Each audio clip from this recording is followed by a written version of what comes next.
Olá, mais uma vez. Eu estou inicializando novamente aqui a live ao vivo para que a gente possa concluir a discussão a respeito das implicações da transmissão do Covid-19 com relação ao direito penal com o professor Paulo Busato, tendo em vista o esgotamento do tempo no Instagram. Eu estou acrescentando aqui novamente o professor Paulo César para que a gente possa encerrar aí a nossa discussão. Deixa só ele entrar. Pronto, Paulo. Tudo bem? Bem-vindo novamente. Vamos Agora lá. pude cortar nossa resposta pela metade.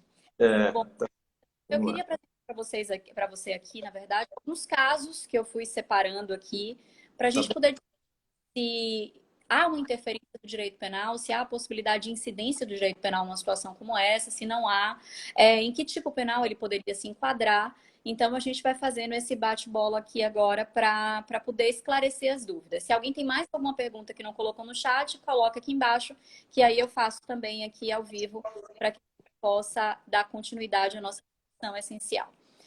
Primeiro caso, são as questões das baladas. Chegou a mencionar, né, tem algumas baladas que levam o nome balada do Covid. E um caso me chama muita atenção, é porque agora no domingo no Fantástico, a gente viu a situação de uma balada do Covid que estava ocorrendo e que uma médica foi tentar conscientizar as pessoas envolvidas nessa festa, nessa aglomeração, e ela, inclusive, foi brutalmente agredida em decorrência dessa tentativa de conscientização. Então, quando a gente fala dessa balada que fomenta a aglomeração, isso aí poderia incidir, teria alguma consequência no âmbito do direito penal? Várias, né? Várias. A primeira é quem convocou, né, realizou o 286. Né? Quem convocou, porque, claro, atingiu um número indeterminado de pessoas, portanto, fê-lo publicamente. Né?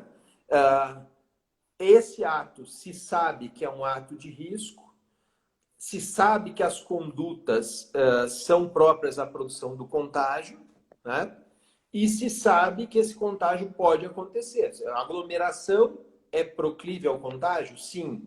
Portanto, se sabe que isso vai ocorrer e se quer promover a aglomeração. Portanto, se quer promover deliberadamente um ato capaz de produzir o contágio de moléstia grave. Isso é o 131. Então, esse sujeito está incitando publicamente a prática do 131. Quando faz isso, comete o 286. Tá? Mas Que é não o é crime só ele. de A ao questão crime.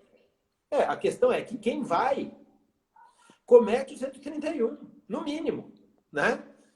Porque vamos lá, mas eu fui lá só para ficar de longe vendo junto com a minha namorada e transmiti a minha namorada o vírus e provoquei a lesão corporal, você é o responsável pela transmissão da lesão corporal.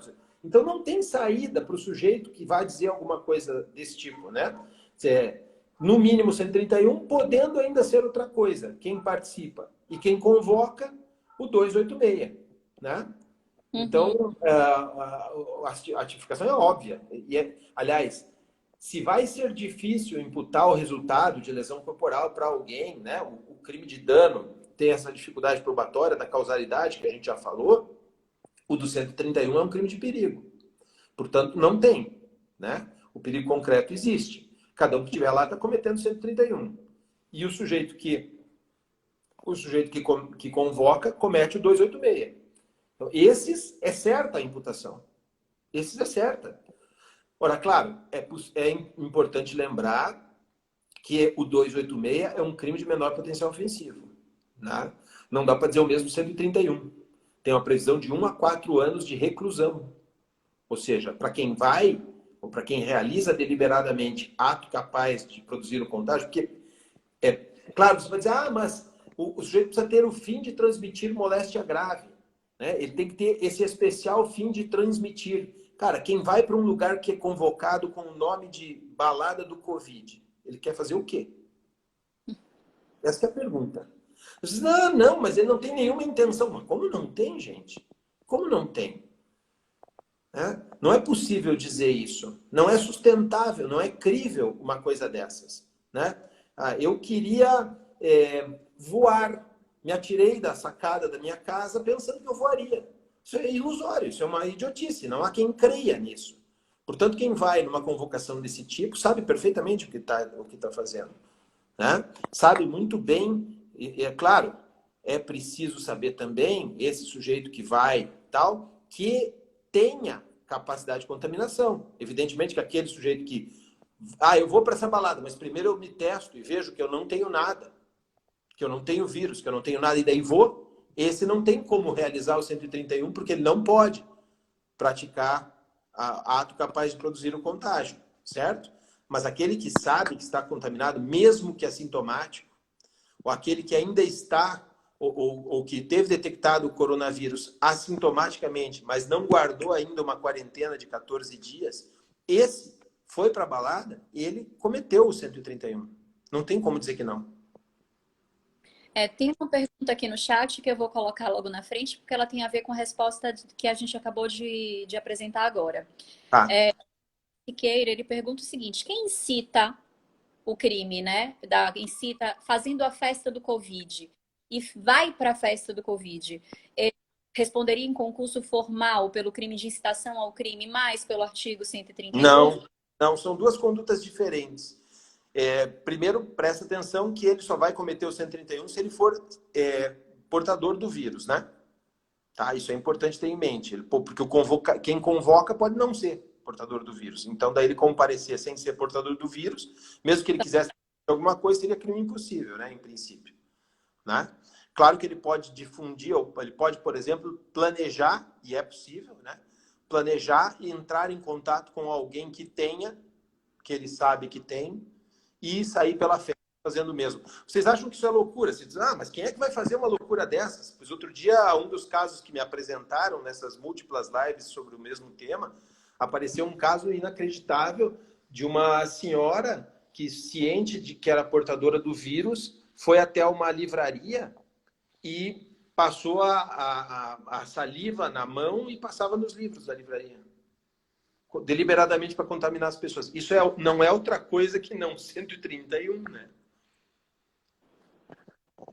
Parece piada isso, mas não há nada que a ficção possa fazer que a realidade não faça pior.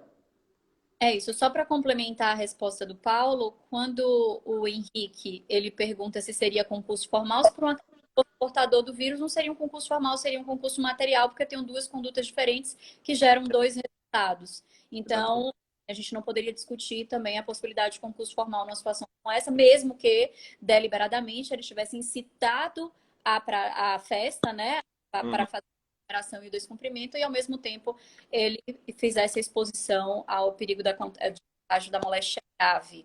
Né? E aí a gente discorda com relação à possibilidade ou não de caracterizar a Covid-19 como moléstia grave, porque eu tenho uma visão um pouco mais restrita a respeito da moléstia grave, porque como tem uma contribuição do sistema de saúde, né, da falência do sistema de saúde para o resultado morte e o nível de letalidade da própria doença em si, para mim, né, de um cenário de comparação global que acaba sendo baixo.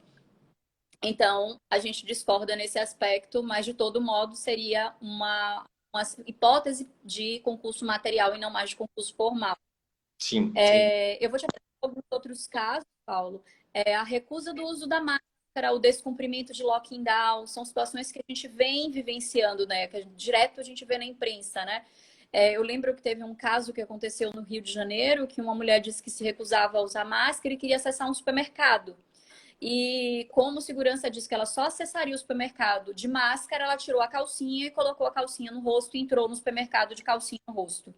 Então, para poder dizer que dessa forma não estaria descumprindo a regra da utilização da máscara. E a questão do descumprimento do lockdown, que a gente também tem aquela discussão que teve, principalmente em Fortaleza, né, em que a gente viu foi em Fortaleza, se não me engano, que viu uma deputada estadual dando entrada e impetrando habeas corpus para poder fazer com que a população não ficasse submetida a uma situação de lockdown. Então, diante dessas situações, né, recusa a utilização da máscara, descumprimento de lockdown, descumprimento da proibição de acesso a praças públicas.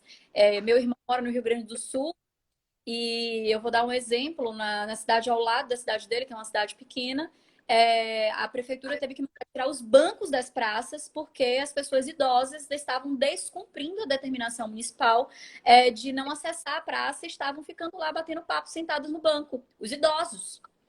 Então, a prefeitura teve que tomar essa medida de tirar os bancos das praças.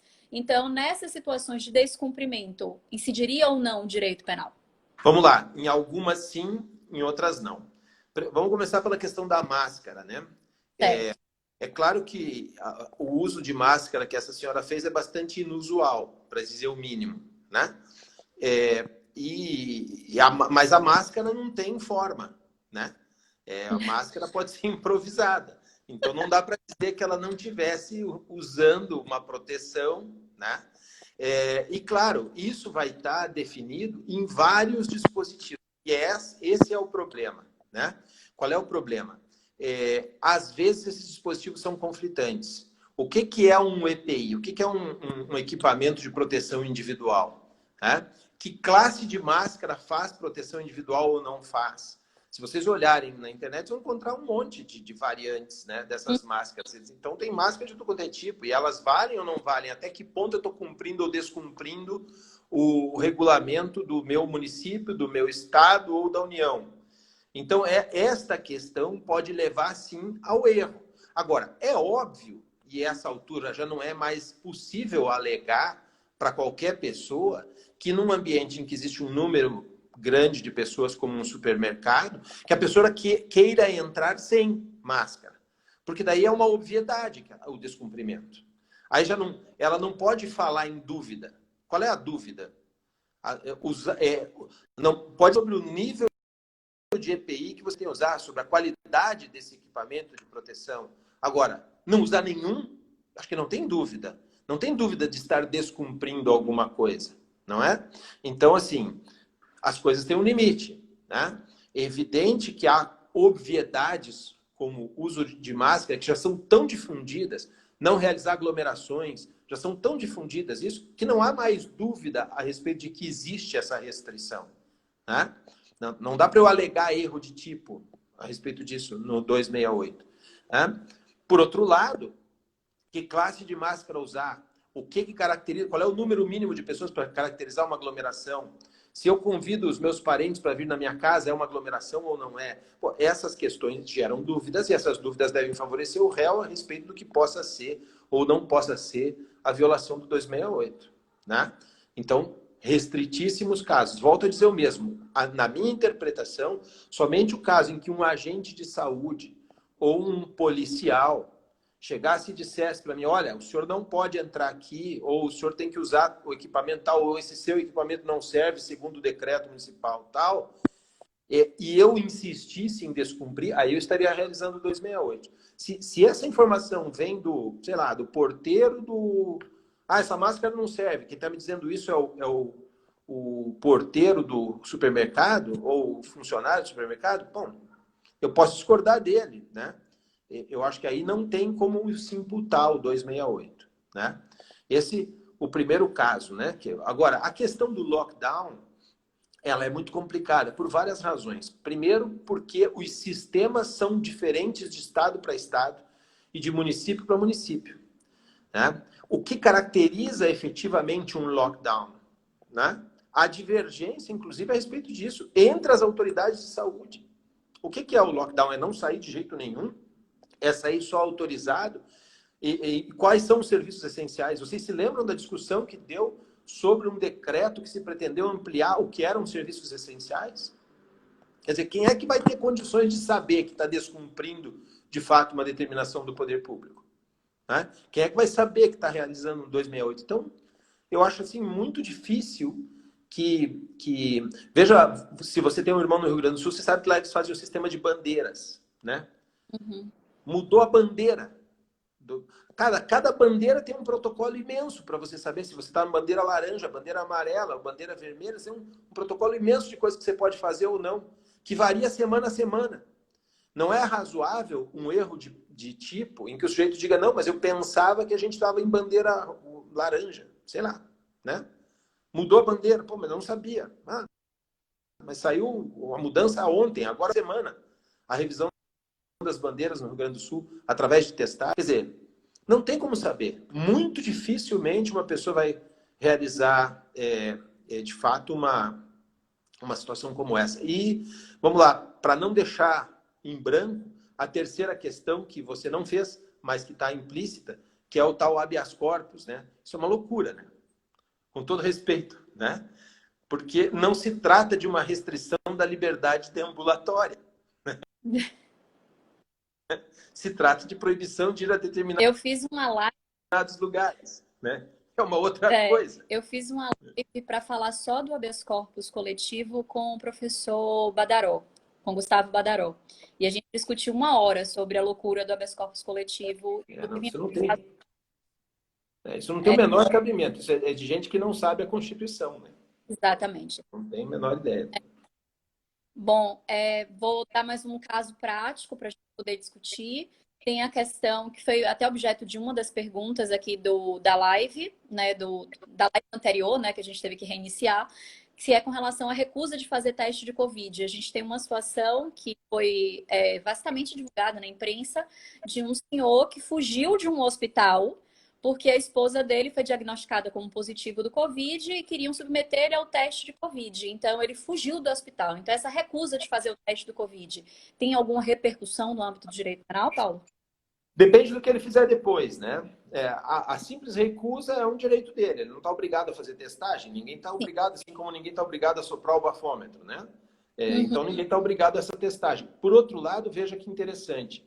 Tem uma tese recente, que é do Sérgio Valadão, que acho que é a coisa melhor escrita no Brasil sobre cegueira deliberada. O Sérgio sustenta que a cegueira deliberada é um indicador qualificado do dolo eventual. Percebe? Então, o que está acontecendo? Imagine o seguinte, esse senhor, a mulher dele testou positivo, ficou em quarentena, bonitinho lá. Ele não quis fazer o teste. Ora, ele é suspeito de ter o vírus, certo? Ele não se recusa a fazer o teste. Então, ele deliberadamente se coloca em posição de não conhecer se é ou não portador do vírus. Nessa condição de dolo eventual a respeito de saber ou não, desse conhecimento ou não, ele realizando atos capazes de produzir o contágio, e produzindo, ou seja, gerando lá uma lesão corporal, um homicídio, de repente nos filhos, ou nos pais dele, ou nos sogros, sei eu, né? Quando ele realizar isso, ele vai ter cometido essa conduta com dolo eventual. Sim.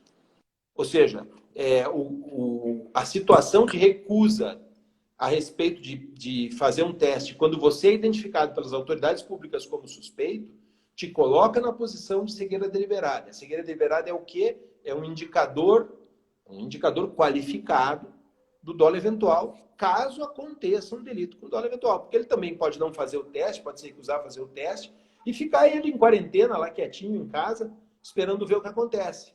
Né? Não é nada. Aí não tem crime nenhum. Exatamente. Eu vou botar mais um caso também. Tem a situação de um homem preso pelo FBI, né, que afirmou ter pago alguém para disseminar a Covid-19. Nesse caso, qual seria a repercussão do direito penal numa situação trúxula como essa, né? A gente acha que já viveu tudo no mundo, mas a gente... Acontece uma coisa nova. Bom, aí nós temos que fazer, eu acho que é sempre subsidiário, como eu falei para você, não é um acaso que seja uma progressão criminosa, né? Entre o 268, o 131 e o 129 e 121, né? O 268, como nós vimos, muito raramente é capaz de se configurar, e aí isso seria uma situação de perigo abstrato, né? Quando o sujeito realiza um ato capaz de produzir o contágio deliberadamente, como é esse caso, né? O sujeito paga porque ele quer a produção do resultado, né? Seria o 131, e se ele logra produzir o resultado, o 129 ou o 121, a depender do resultado que ele produza. Mas aí tem a peculiaridade de que esse sujeito, que pode até ser assintomático ou ser até não portador do vírus, né? Ele contratou os portadores do vírus para transmitirem, né? Então ele está realizando a conduta em autoria imediata, né? Na condição assim, de... quem contrata o pistoleiro para homicídio, né? Quem contrata a gangue para surrar o inimigo, ou quem contrata alguém para transmitir ou para realizar atos capazes de produzir o contágio. Imagine, por exemplo, que o sujeito quer frustrar a capacidade de produção de eventos do sujeito que convoca a festa, aquele que nós tratamos no caso anterior, né? Ele Sim. convocou uma festa, uma rave e tal, né? Um monte de gente, e aí esse sujeito, com raiva do outro e sendo eventualmente um concorrente comercial que quer arruiná-lo na sua carreira de produtor, contrata várias pessoas contaminadas e diz, olha, vão para a festa, né? E vão difundir o Covid nessa gente aí. Né? Veja o que ele está fazendo. Ele está fazendo uma autoria imediata do 131. Né? Sim. Dá? Claro que dá. Né? Perfeito. Eu vou fazer mais uma pergunta. Assim, para mim é uma questão essencial ser discutida, né? Apesar da resposta parecer meio óbvia. Mas assim, como ficaria a questão da normatividade, do descumprimento de uma determinação judicial, né? Com relação ao artigo 268 que a gente já vinha discutindo, quando é realizado pela própria autoridade. A gente vive uma realidade em que a gente tem um presidente da República que não cumpre a determinação do ministro da Saúde, né? Que a gente já vivenciou uma realidade como essa. Como é que ficaria a possibilidade, né? Como ficaria essa questão da possibilidade desse descumprimento com a própria autoridade que descumpre, né? Veja lá. Primeiro o seguinte, o parágrafo único prevê a possibilidade de uma fórmula qualificada, mas a ela é uma fórmula qualificada para os profissionais de saúde. Né? Então, aí é o médico, é o funcionário da saúde pública, dentista, etc. Se eles realizam, ela tem uma forma qualificada que apenas aumenta 1/3. Né? Mas, no caso de ser autoridade política, por exemplo, aquela que define as regras ou o que tem interferência na definição das regras, a posição dele é uma posição de difícil sustentação de um erro. Né? Ora, se eu defino as regras e eu descumpro, ora, é óbvio que eu não posso alegar que eu não sei as regras, porque foi eu que fiz, ou eu que sancionei, né? Quando vai lá a assinatura do sujeito num decreto, e aí não dá para referir uma pessoa só, porque nós temos decreto a nível municipal, estadual e federal, né? Mas seja qual for a autoridade que sancionou o decreto, a minha, a tua e a de todos que estão nos assistindo, expectativa é de que ele tenha lido, não? Óbvio. É o mínimo, né? Eu rezo diariamente para que os nossos governantes, ao assinarem as leis, leiam, né? Então, acho que a gente pode ter legitimamente essa expectativa, né? Então, entendo legitimamente essa expectativa, cai por terra qualquer alegação de erro. Como é que eu vou dizer que eu não sei se fui eu que assinei o negócio?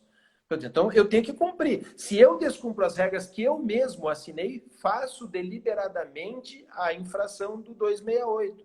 Mas é muito pior, porque se esse descumprimento consiste em uma prática que pode levar à lesão corporal ou ao homicídio, e se produzir esse resultado a partir, conseguir demonstrar uma relação de causalidade minha, essa bola é minha também. Né?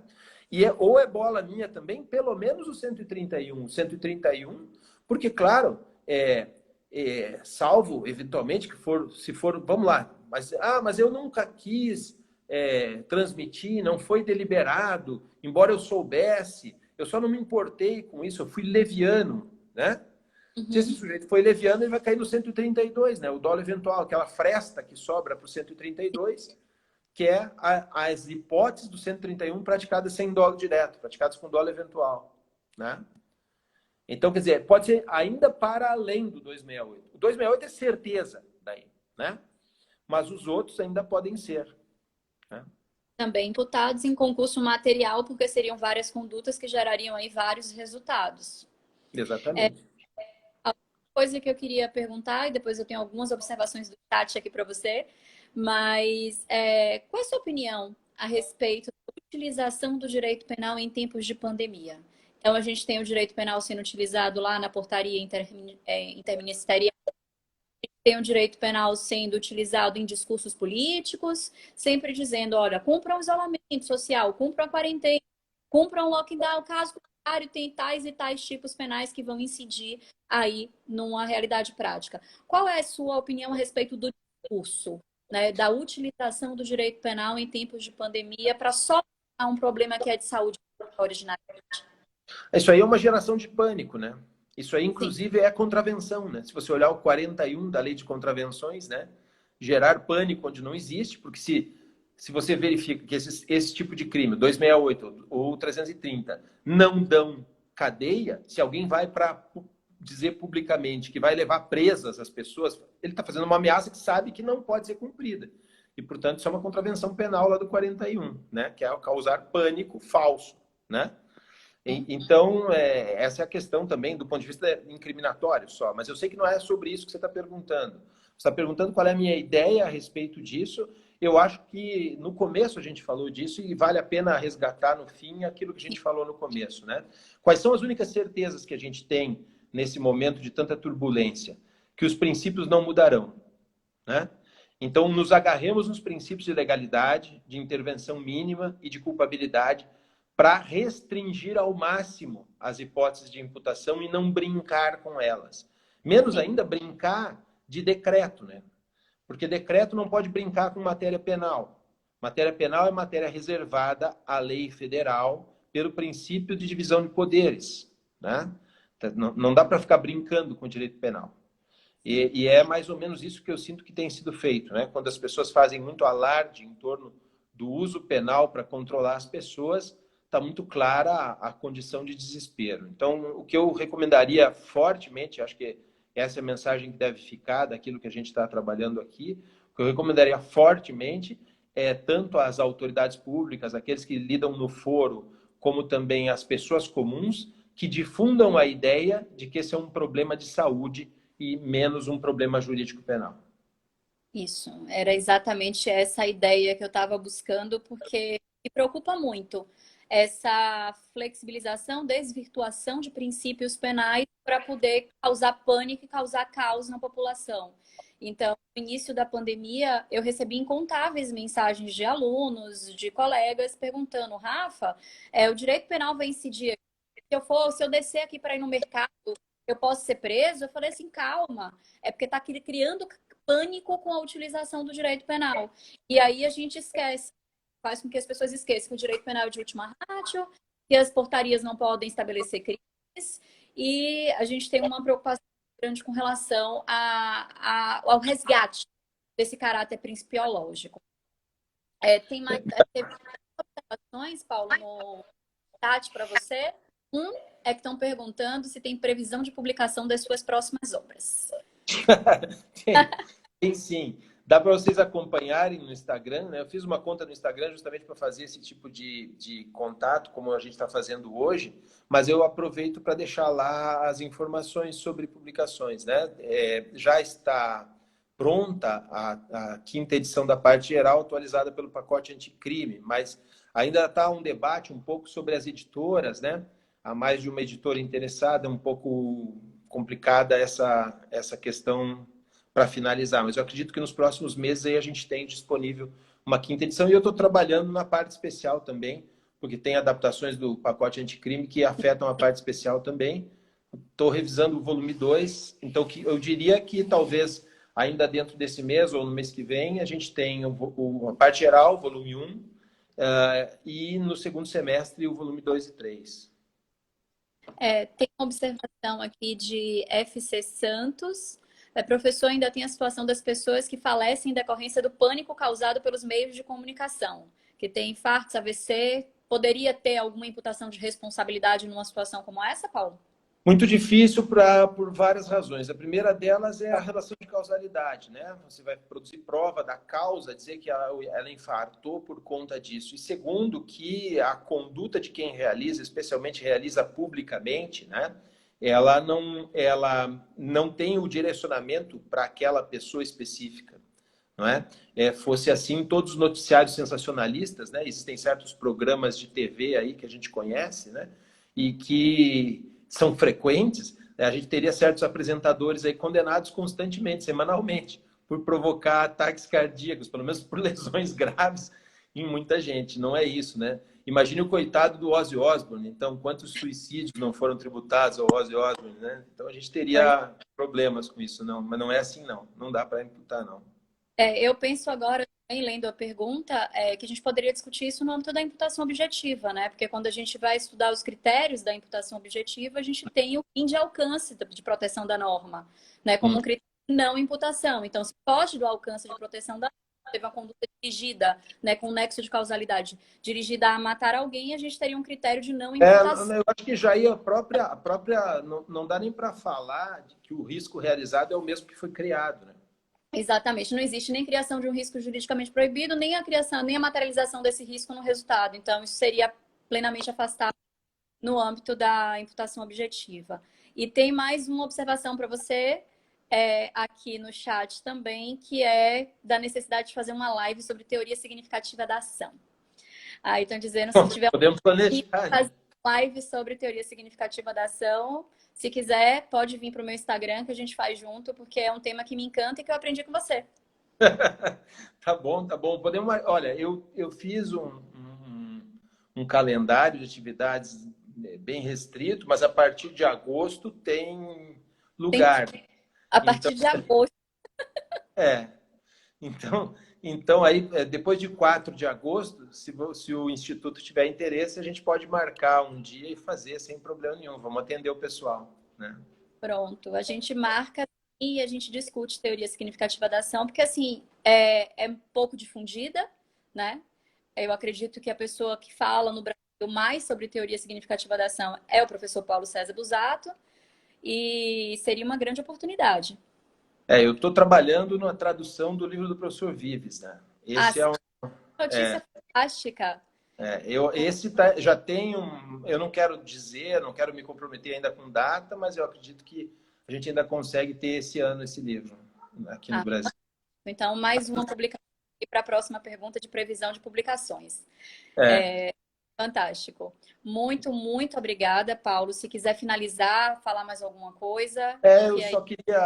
Eu só queria dizer que é uma iniciativa muito importante do Instituto, né? Eu acho que o Instituto tem, claro que ele tem a missão principal de trabalhar com o direito penal, o direito processual, é esse o foco e tal. Mas quando a gente convoca temas como esse, o de hoje, ele também presta um serviço de utilidade pública, né?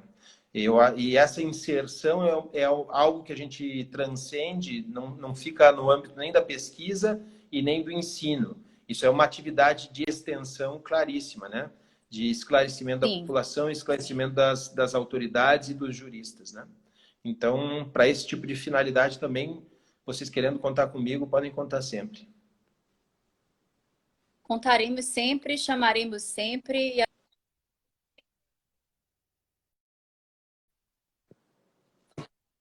Quiser.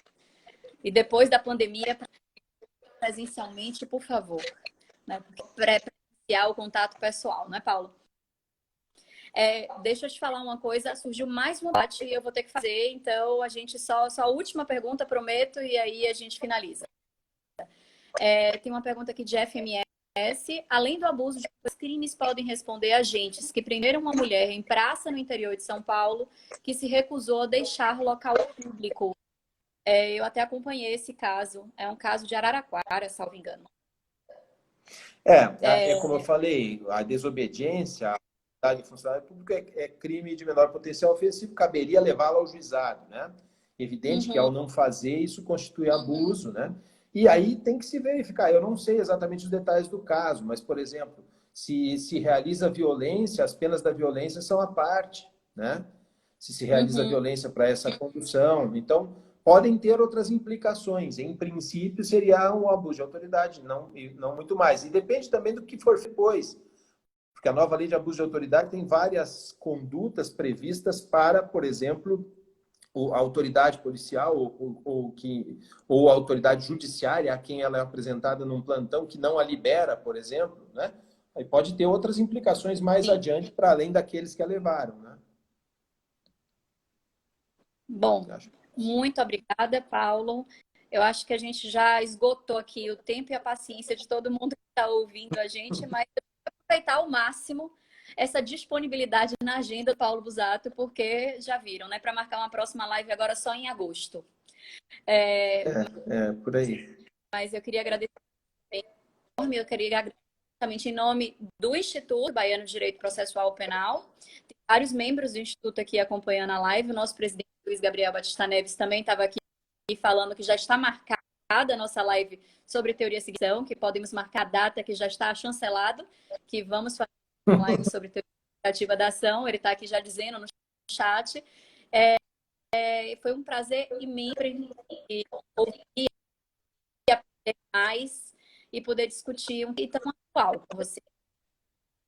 Então tá bom. Bom, o prazer foi meu. Eu quero dizer que sempre que for convocado, vou estar aí, porque é uma oportunidade de rever os amigos. Um grande abraço. Até a próxima. Um abraço a todos. Tchau, tchau.